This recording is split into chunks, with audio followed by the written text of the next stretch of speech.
we need to start selling science. We market lots of products, but we don't sell science. The science should precede the product. Welcome to Fempower Health. Georgie here. We all know that the balanced microbiome is so important to our overall health. How much do we know about the products that we use and how it might impact the health of our vaginal microbiome? So today I bring to you an episode with Pam Miles, who is the founder of Apothercare, as well as Cindy Orser, who is one of the scientific researchers. And we talk today about some of these products.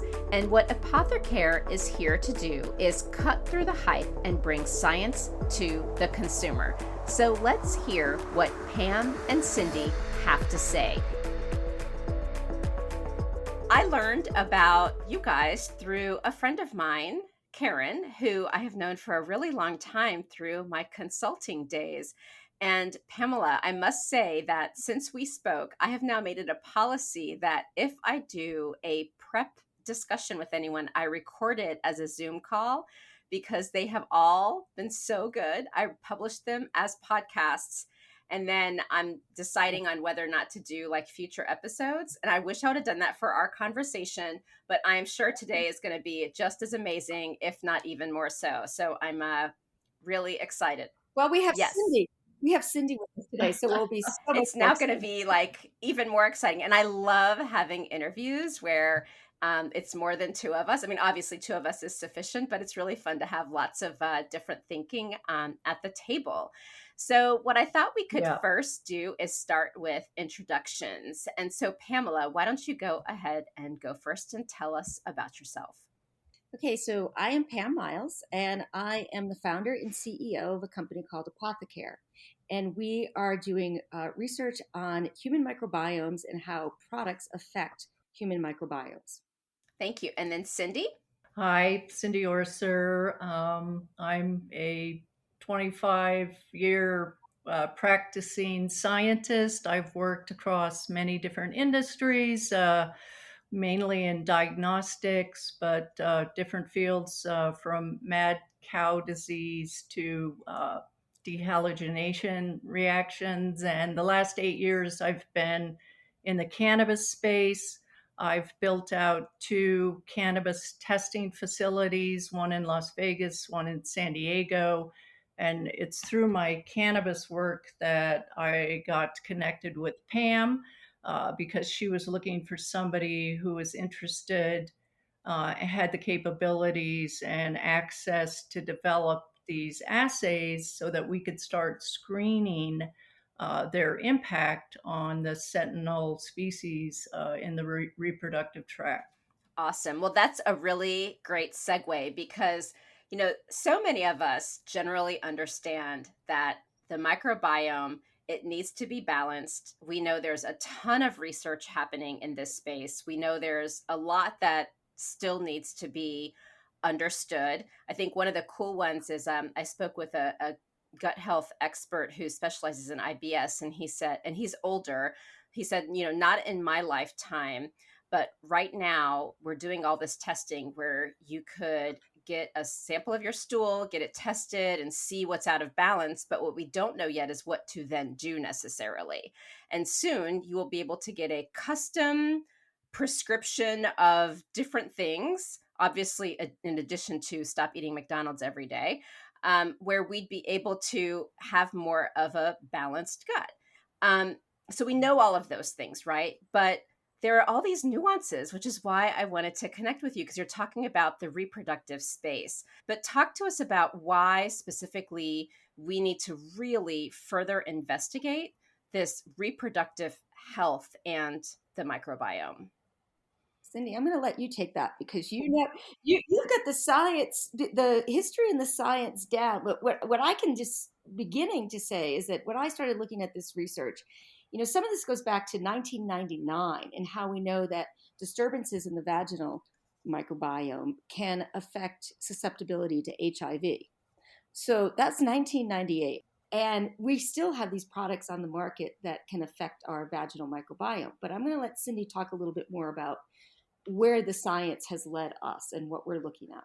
Yeah, it's really startling. It was actually in 1983, the first publication that showed a connection between disturbance of a normal, healthy microflora in the vagina and occurrence of disease states, whether it was just bacterial vaginosis, yeast infections, pelvic inflammation.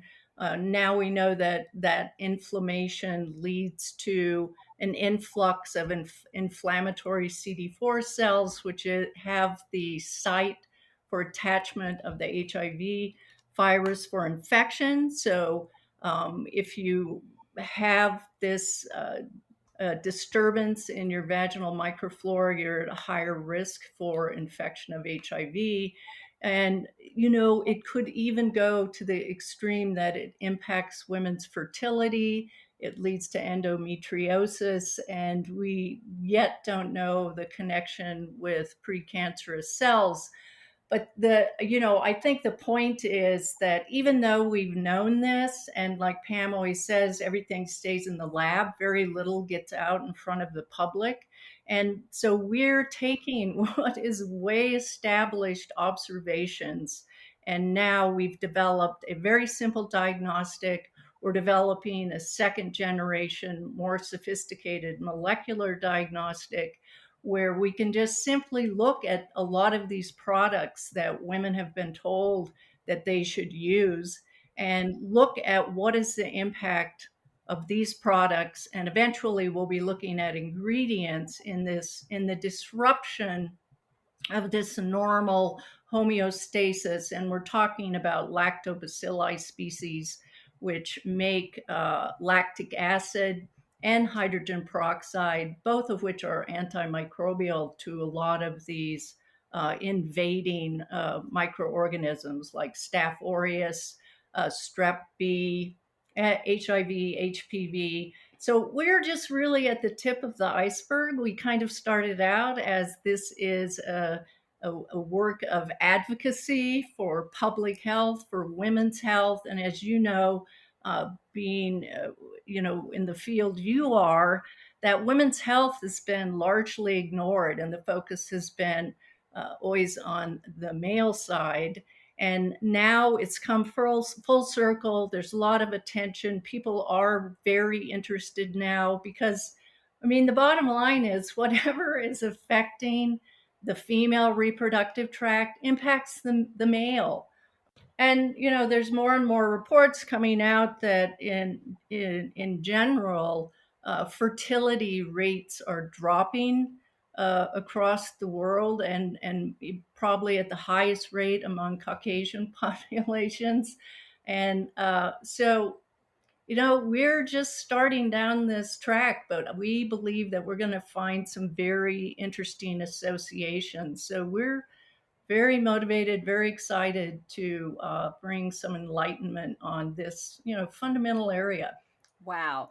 So, real quick with the fertility, because I just want to address this, and I don't want this to be a fertility conversation because we have so many other things to talk about as well. But just some might say, well, everyone's having kids older. Of course, rates are dropping.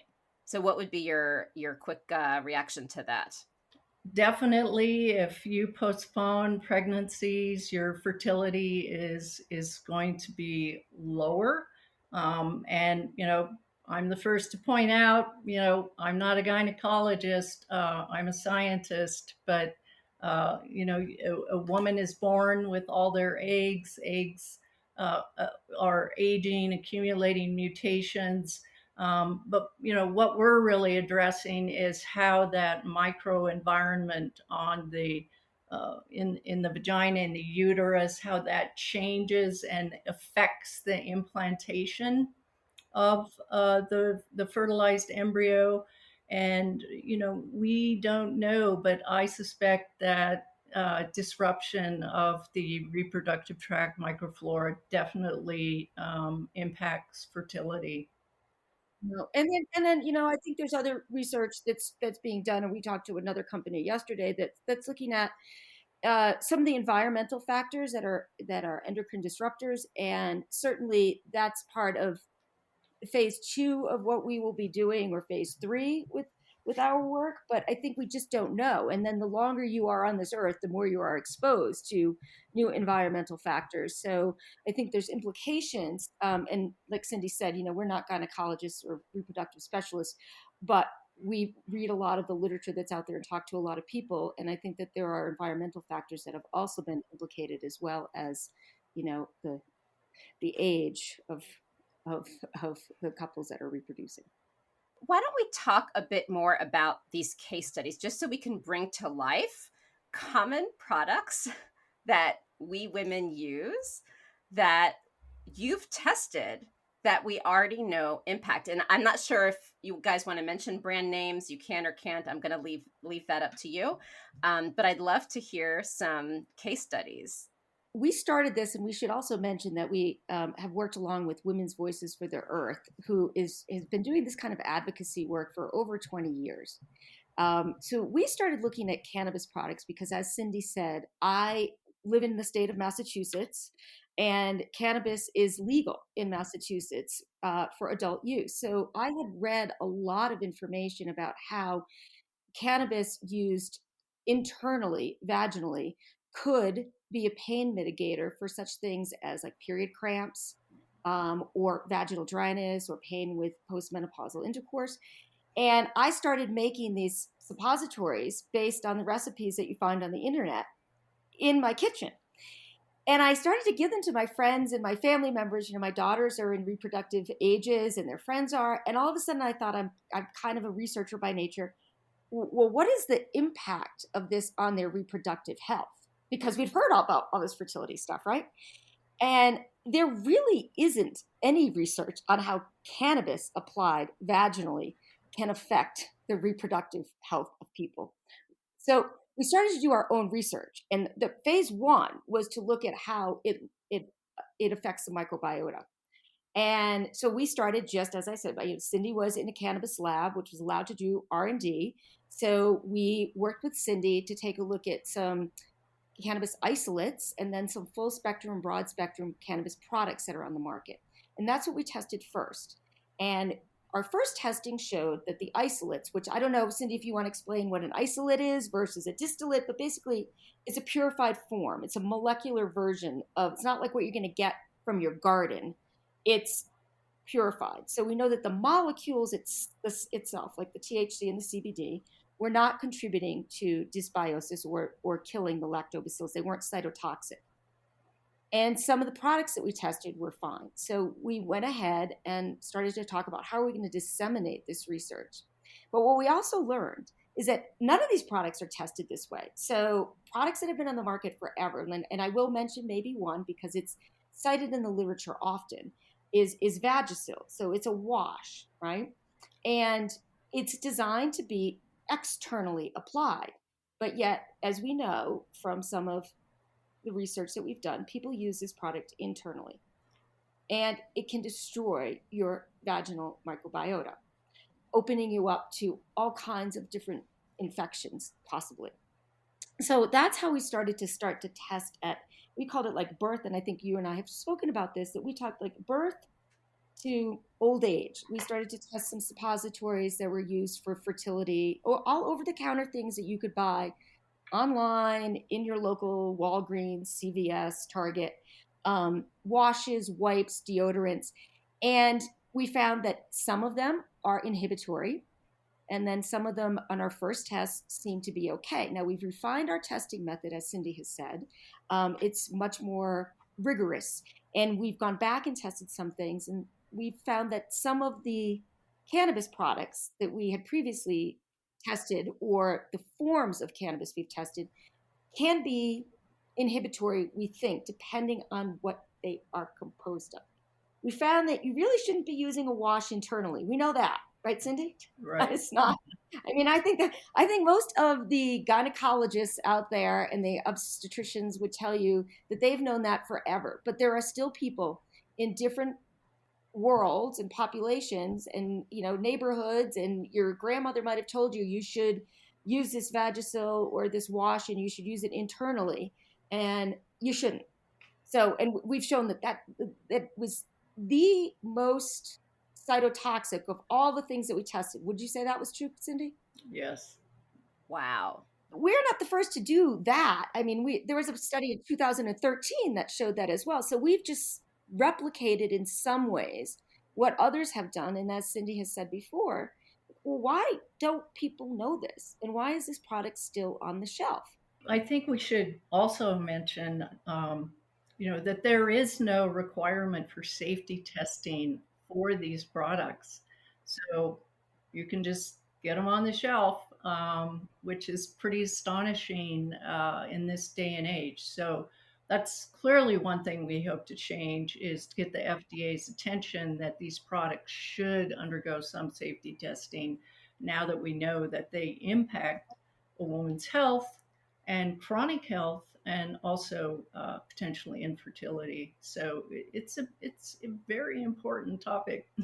Now, one of the things that I was made aware of in our first conversation, Pam, is that, and correct me if I'm wrong here, because I might have misunderstood the nuance, is that even if there are potentially FDA approved drugs, the drugs aren't necessarily tested for how do they impact the vaginal microbiome. So it's more of a, things are looked at in a certain way, but because we're only just now starting to look at a balanced microbiome, are we going to go back now and test out all of these products that could potentially impact it? So where are we with that?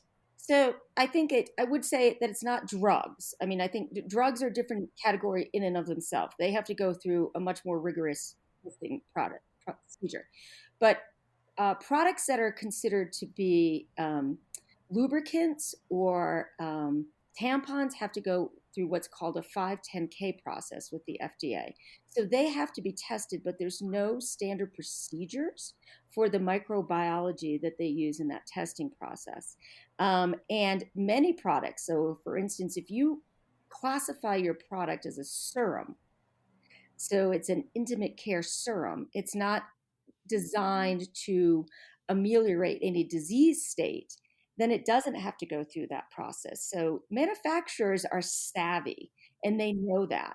So especially with these new products that are coming on the market in the cannabis world that contain things like CBD and in some states THC, they don't have to be tested. In fact, because there's no federal legislation at all or federal requirements for, because cannabis is not legal federally, these products are not tested. So that's where we're saying is that, okay, well, if we can do this, and we're a small operation, that these big companies certainly can be testing their products for the impact that they have on the vaginal microbiota. If this first, like, do no harm, like, okay, so it's not cytotoxic to the 4 sentinel bacteria of the vaginal microbiome. Is that product safe to use for whatever? Well, we can't tell you that. But we can say, like, hard stop. If it kills lactobacillus, don't use it. There are products out there that are safer, so go to those. I love that you're taking your advocacy and passion to, like, build a company around this that also raises awareness, because it's so needed.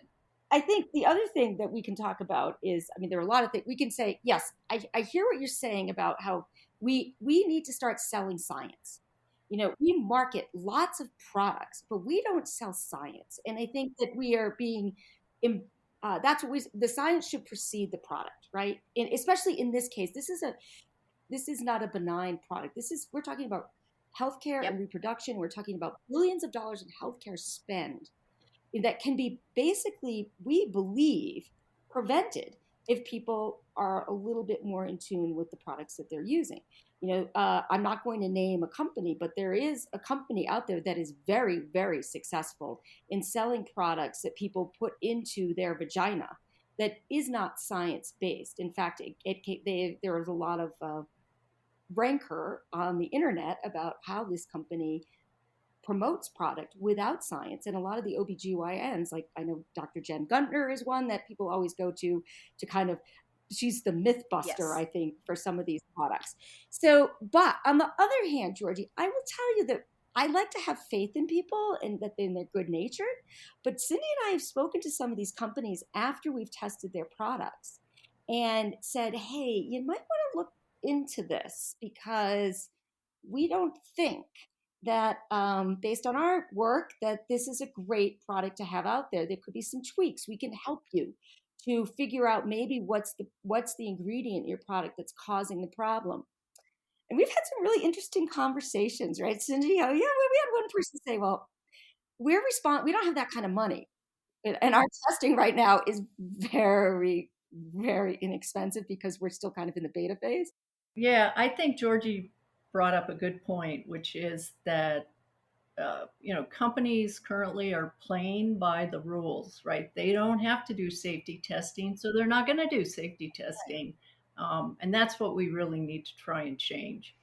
It's really hard to innovate. So you're kind of stuck with this long delayed process and an old way of thinking that is going to require massive transformation. And I think this kind of stuff, I think honestly, these women's health startups that are transforming the way we do care, I think what happened with COVID, it is forcing people to change because people aren't tolerating it anymore. But it's unfortunately still going to take time, especially if it's a biopharma company, because I'm working with them and wow. Well, I think nothing will wake the industry up more than if there's a class action lawsuit, if if it's shown that use of these products, in fact, is tied to infertility. Yeah, no, absolutely. So tell me more about some of the research that you all have uncovered that would be so insightful for the listeners to hear and just, again, bringing it more to life. Well, we started out really simply just exposing these four sentinel lactobacilli species, and it's Gentiae, Inners, Crispatus, and Gasseri, to these various products, as well as Pam said, we started out, we were curious about cannabinoids. So we were also looking at individual cannabinoids, and we're going to continue that work because we think we're kind of onto something with a lesser cannabinoid. And there are publications out there saying that CBD is antimicrobial. So besides looking at the sentinel bacteria associated with a healthy reproductive tract, we're also looking at those invasive species. And we've started out looking at Candida albicans, which is the most common yeast infection that women will get. And we're also talking about the urogenital tract. So that's going to be a new turn for us, is actually, instead of looking at the impact on the healthy, it's like, how do these products influence the ability of these potentially invasive species to get a foothold? The other thing we have planned through our collaborator at Baylor Medical School is looking at the different community type microbiomes. So, not all women have the exact same makeup of lactobacilli. There'll be different species that are more dominant than other ones. I mean, that's been established in the literature that Black women, Hispanic women have a slightly different ratio of the lactobacilli species than Caucasian women. And shockingly, the composition that Black and Hispanic women have make them more susceptible to HIV, particularly if there's disruption.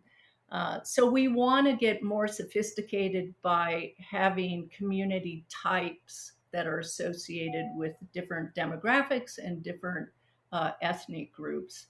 And we're also going to adapt a more sophisticated exposure. We have developed a molecular assay that is qPCR, but we're going to start using a mini bioreactor that's going to more simulate the conditions in the vagina rather than a very rich environment through just culturing the bacteria. This is all something we hope to start on as soon as we can get some traction in the funding space.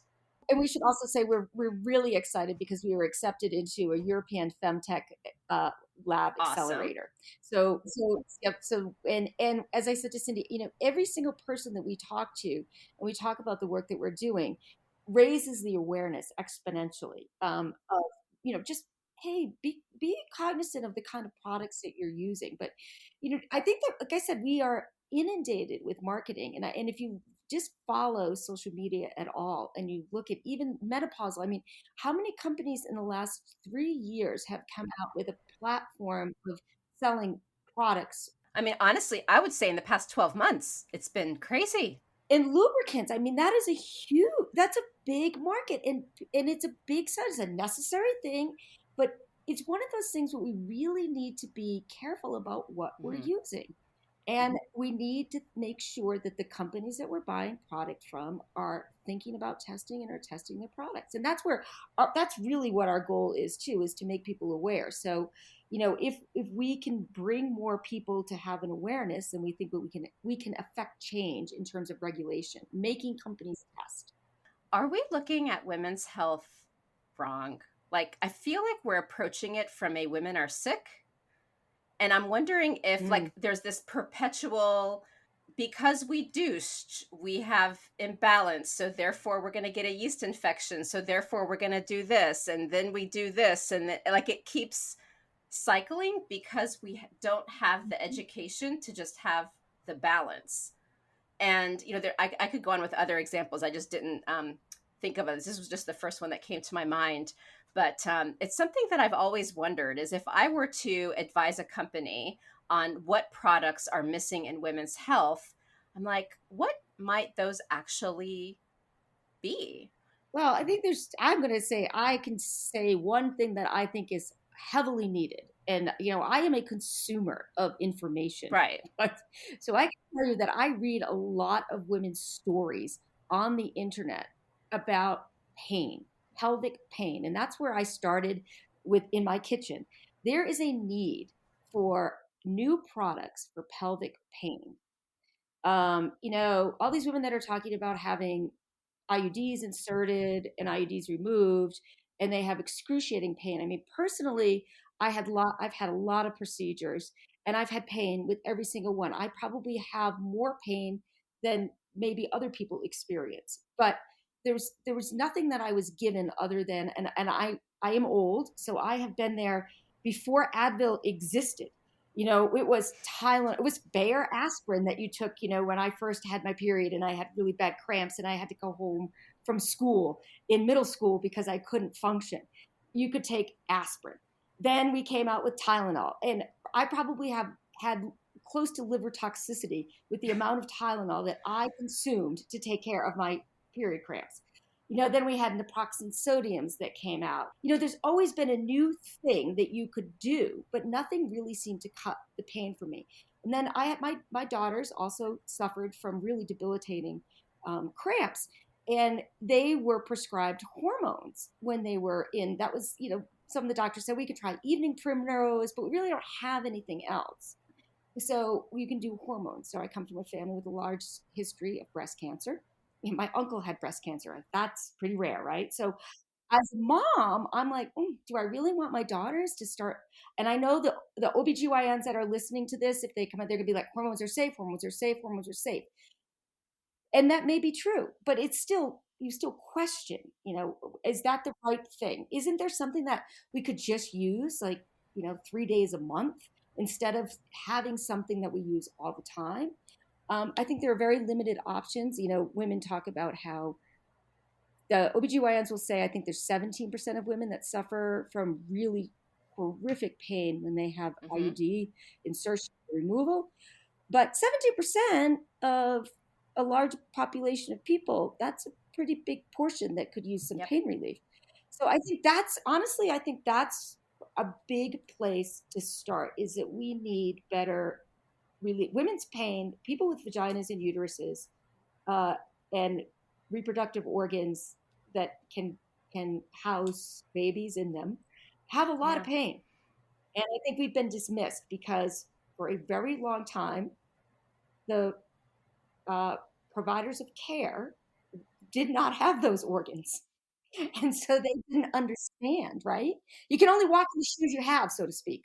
Yeah, I mean, this is a big topic, and cannabinoids probably have a lot to offer here, but there's so much we don't know about how the cannabinoids impact the overall physiology in the body because of the fact that there's been no federal grant funding, so we don't have the basic research, and some of that is just coming to light now. For example, that CBD disrupts cholesterol homeostasis. And that's a really big one because all the sex hormones are made from cholesterol, progesterone, estrogen, testosterone, as well as the bile acids that help with digestion and the uptake of fatty acids. So it's just not a complete panacea like most pain relief. There are side effects. So, Right. we're going hand in hand down that road, and we think that we can bring some additional insight.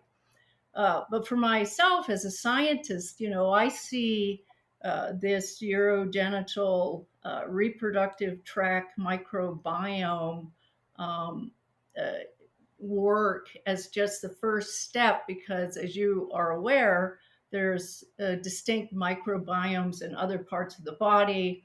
The one that's probably the most talked about is the gut, because now we know that disturbances in the gut microbiome actually lead to Mm. mental health issues. And it's probably largely connected to the high sugar diets that a lot of people have these days. And that is equally, if not more, serious for investigation. So I hope that Apothercare can gain the attention and the funding that will allow us to start looking at other microbiomes and the impact of what we expose them to in our bodies. Yeah, and I guess that's what I was kind of getting at with this whole, are we perpetuating sickness? And I Mhm. love the research that you're doing because you're kind of looking at the impact. Because, like, for example, Pam, when you were talking about the IUD, I was interviewing someone who I actually want to see where she's at with her product, but she's a founder of a company out in Israel. And she was showing me pictures of IUDs and different shapes and sizes of uteri. And she showed why so many women get pelvic pain with Okay. it. And she's created her company, I should say, has created a product where it like gets inserted like this round device and then it unfolds to the shape and size of your uterus. So I guess that's what I'm getting at is like we have these things and they cause these Right. issues, but we're not looking Right. at the why. So it's like, okay, it's not, yay, IUD causes pain. It's why does it cause pain? Okay, well, because it's not customized to the size of the woman. And so, like, you see, Right. there's like this whole, Yeah. Chicken and the egg, right? exactly. And that I think that's what Cindy and I are trying to get at with some of the work that we're doing in the lab in terms of preventative medicine. Like, there's a lot of companies now, and you've talked to a lot of them that are doing these diagnostics or these Yep, remediations, right? But that's why I said, like, if a product you're using is toxic to lactobacillus, then just hard stop, exactly. don't use it. And we're Yep, right, right. So you're right. We're not in a constant disease state. Like we don't need that stuff. I mean, and there's also a lot of misogyny that would say that women or people with vaginas and uteruses need to be prepped for encounters, and that means that you need to be a certain scent, and I think we need to get rid of all of that too, right? That's not helping us to be healthy in many ways, in our brain and in our body. And health insurance companies should be interested in preventative care. yeah, we're starting to get there. Europe was way ahead. I mean, I remember when I started in the industry, I was a few years in, and you could already see the restrictions in Europe and how they were mandating which drugs would be on formulary and things like that based on evidence. And, we're slowly getting there in the US. So, like, where would someone stand right now on CBD? what would be the takeaway today? Is it be careful, monitor what happens to your body when you take it? Like what would you guys say as a in the meantime while you're doing the research thing with CBD? Well, they're probably uh, better than a lot of these 20, 30-year-old products that are on the shelf if you want to use something. And I would say that you really have to look at the products that are on the market. You have to look at where they're made and how you're using it. I mean, we're talking about intimate care products, right? We're not talking about product CBD that you're going to ingest right now. We haven't tested that. We're looking at things that people are making. Primarily, we've looked at a lot of products that are in California, either suppositories for pain relief, sexual lubricants, sexual aids. I think you have to be careful because we have tested some products and some of them we're not comfortable yet going out and naming the products that have a problem. I think we're happier to name the products that don't have a problem, because and we still can't say for sure 100% that these products aren't going to cause another downstream effect. We can just say that they're not cytotoxic in the lab to lactobacillus. That's all we can say, but we feel that that's a little bit more than some other people are saying. Yep. So I think we also have done some new, as Cindy said, some newer research that's showing that some of these broad spectrum products, even though they only contain CBD, because they might have other cannabinoids in them or terpenes, may also be detrimental to the lactobacilli. So I think you just have to be consumer aware until we have more science and more testing. So what I would advocate for is that everybody advocates for testing. Okay. Like the consumers in large groups can impact what companies do. And we can help companies to test their product. We'd love to do that. That's why we're here. We're here because we want to raise awareness. We want the world to be safe and healthy and pain-free. And pain-free, 100%. 100%. So have you guys tested tampons? Are there things around tampons that we need to be aware of? Because I know right now it's 100% organic. Like it's kind of like they exist, and then there's organic, use organic. Like that's kind of as simply as at least I'm aware of it. Anything we should know there? You're both smiling, so you must know something. Or what does the research say if you haven't tested it? Well, I would point to Women's Voices for the Earth. I mean, Alex Grant Gorman has done 20 years of research on this, and they were the lead in getting the Tampon Labeling Act passed in the state of New York. And that influenced tampon labeling for materials that are contained within tampons for all the US. And even I've looked at some international products that now have materials labeling. So, and Alex will tell you that she's just at the beginning of her research on what are the impacts of some of the things that are contained within tampons. Because for a long time, we didn't even know. Companies, again, there was no regulation and you didn't have to say what was in them. I think you probably are aware of some of the recent internet scuttlebutt about titanium dioxide. And Cindy and I have been in contact with some people about this. Titanium dioxide is Cindy, am I saying this right? Is it a chemical? Would you say it's a chemical or a compound? It's chemical. And it's used as a whitening product. It's also used, in a lot of sunscreens. So, and it's used in a lot of, actually, it was, what was it? Skittles and, right. Right? Yeah, it was just on the EU. I think they just took it off a list of approved chemicals that you can put in foods. So all of a sudden, people started looking at the tampon boxes and they say titanium dioxide. So they're wondering, what does that do? And we don't know. And that's what's okay. So Dr. Guntner on her social media posted that Health Canada has studied titanium dioxide and she doesn't think that it's problematic. Other people are saying that it needs to have more research. So we are actually looking at testing titanium dioxide in isolation in the lab just to see what that product would do to the lactobacillus. We're moving towards doing some of that testing. But there is a large body of research about tampons. And like you said, people are looking at organic. I've seen new products that have that are from the EU that have seaweed. They're seaweed-based tampons.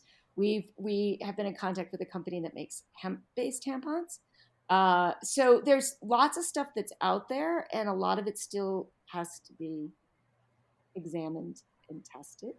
Even organic tampon companies, now they have to list their ingredients. I mean, I would again direct people towards Women's Voices for the Earth. They have a large body of information on intimate care products like tampons and pads. And a few years ago, there was a recall of a lot of products in Korea because they were causing pads that were causing burns. Ouch. So you do have to be careful. Okay. Cindy, your thoughts? Well, I mean, we would like to test them. We actually talked to a company yesterday called Next Gen Jane, and they're using tampons as a way to collect samples to look at RNA expression levels in women and then correlate those expression profiles to disease states. Wow. Really cool stuff. I mean, we are like when you said that you spoke to an older gentleman who's been looking at the gut microbiome. I mean, I'm not young, but I would like to see. I would think that some of these changes are going to be made in the next 10 years.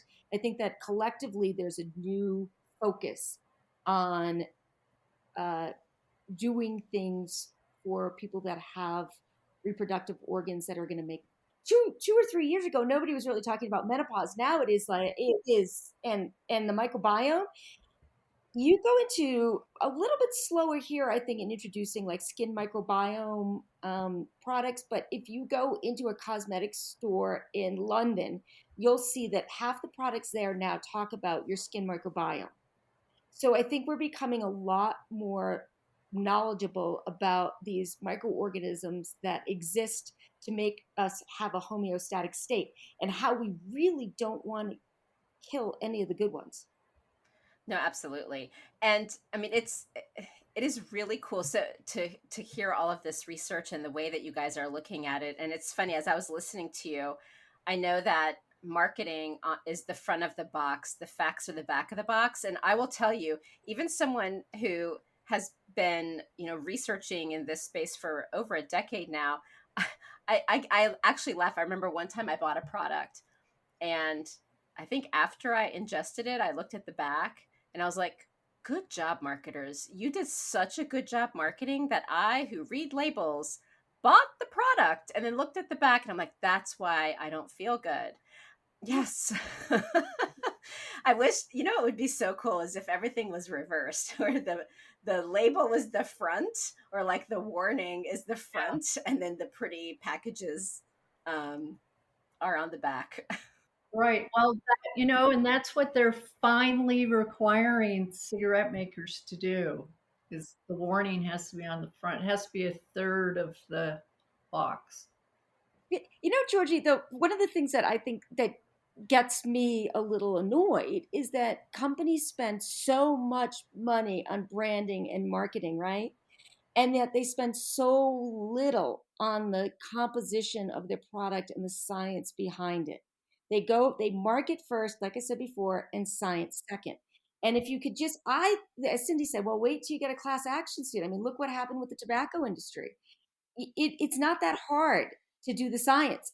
Again, I am not a scientist, and we did the science. Well, of course, I have Cindy that does the science. But the point is, it wasn't that hard to figure this out. Well, but again, structure and incentives drive behavior. You're a startup. They're not. I mean, this is why we need the startups, because it's going to force, and why we need advocacy, because that's really where the change happens. Again, I don't think people wake up trying to. I mean, granted, I know you followed up with folks, but I would bet, just given some conversations that I've had with friends, I think a lot of it is people are just used to operating in a certain way. And when something different is thrown at a human, they're like, I don't know what to do with this information. And so, Yeah. I mean, I love this conversation because I feel like we're exposing the holes in the system and different ways people need to think. And I share a lot of stuff on LinkedIn. So hopefully this episode will help create awareness with some of the corporations out there as well, and even investors Yeah. and women who need to advocate for themselves. So if I were to go on your website today and I'm a consumer and I want to get the scoop on these products, you've given us general themes. What would someone find today, and what are you guys planning for in the future? Because I want to just set expectations, just in case people go to your website and are like, I want to know every single product and where the status is. So tell us what we can expect. Well, I would say that you can't expect that much. I'm going to be very honest with that, because we want to make sure, as I talk to Cindy, that science is rigorous, and we want to make sure that our testing is rigorous, right? So, Yeah. so we started with talking about naming some products that we really felt were kind of deleterious. And I would say that Vagisil and Summer's Eve, the two washes that we tested that are widely available on the market, you should not use them internally. And that's all I can say, right? They flatlined the lactobacillus. Now, again, manufacturers will say to you, these are designed to be external products. So the vagina is an internal organ. So how people are using it is off label. And that's up to the consumer to read the label and make sure they're using it properly. But we would say, has anybody ever done a study that shows how much product gets into the internal organ if you're using it externally, especially with a lubricant? Okay, so we know that a lubricant is being used for some form of internal operation, whether it's with a partner or with yourself. So, how much of that lubricant is internal? People will say, well, that's not, it's a serum, it's an outside of, that's designed. I had a company tell me that their product was designed to be taken off orally, so it would never get into the internal reproductive organs, but we don't even know.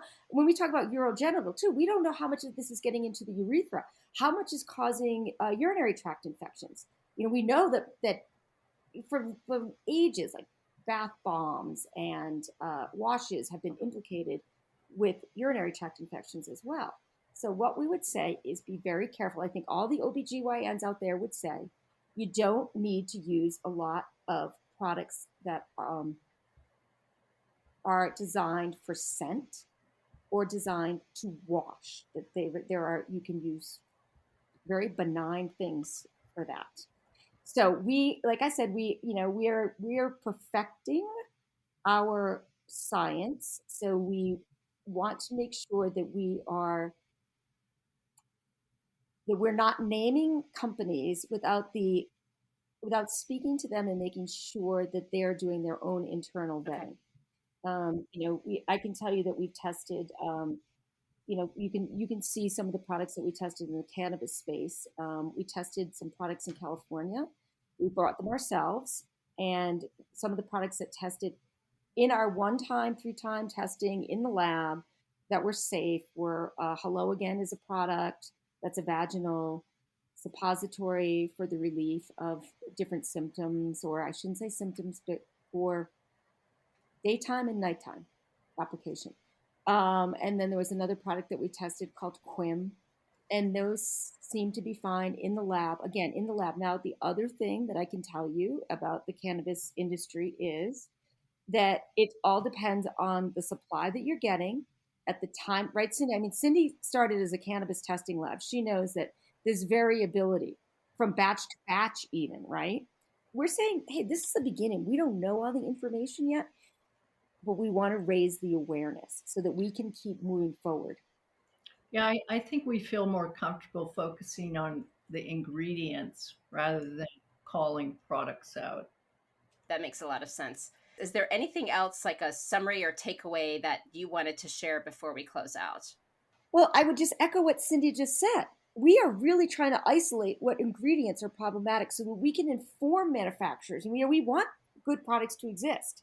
So the more that the more funding we can get, the more interest we can have, the more we will be able to do that. So that would be my takeaway: is there's a lot more work that has to be done, and we'd love to do it, and we'd love to test the product, and we'd also like to get regulation in place. If we can do this, we know companies can do it, and there should be regulation. Yes, and we're really just at the very beginning, but we know we're onto something. We don't believe any other company is taking this approach, and the fact that we have a vision to look at other microbiomes and not look at just the beneficial microbes, but also the invasive microbes, including viruses. It's so interesting because sometimes I have such different companies that I interview, and I'm starting to get really into the research stuff because I think, like you said, that's where it hits. Because I talk to folks and they it said it takes like 5 to 10 years before something becomes medical practice and or standard of care. And so it's like, well, why not just go straight to the researchers and start creating awareness? So here we go. Yeah, and if you talk to people in the intimate care space, send them our way. Okay. We want to test their products. Sure. No, absolutely. That's another ask. Yeah, I mean, the more companies that test their product, the better off we all will be. Yeah, no, absolutely. Well, thank you for your dedication. Thank you for making time. And thanks for reaching out to my friend Karen, who introduced us. This was a really great discussion. And thank you so much. Thank you for joining me today on Fempower Health. If you'd like to continue the conversation, please follow me on social media. I am most active on Instagram, LinkedIn, as well as TikTok. You can also subscribe to the weekly newsletter if you want to stay off social media to get the latest and greatest updates. And you can find the link to that either on my website, fempower-health.com, which is a hub to all the different health topics I've covered over the past 5 years, or you can go to the show notes where there's links to all the helpful resources that are relevant to this discussion.